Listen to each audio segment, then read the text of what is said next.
nudili mi rajsko voće, ne znam, brdolove, slavu, ploče, i ubrzo sam postao superstar. Zahvaljujući toj muzici, Boško Kučan na muzici, sve to me vodili, sad se dolazi, pričali, to je taj čudo od deteta, a ja sam pevao milion puta jednom istu stvar, finu laganu stvar.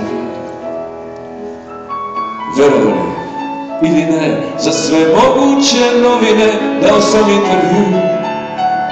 Svi su me snimali i očekivali da kažem kad i gde sam tako genijalno smislio finu laganost. Pisali su da sam zlatan ili da sam čist šarlatan i sve manje ja sam bio svoj.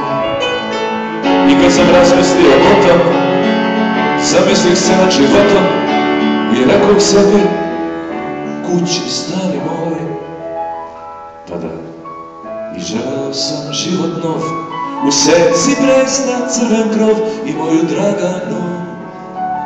Gde god sam bivao, o njoj sam snivao, od onog dana još kad je poželjela da napišem finu laganu stvar. Želeo sam naći nju i čim stigao na stanicu upitah da li tu?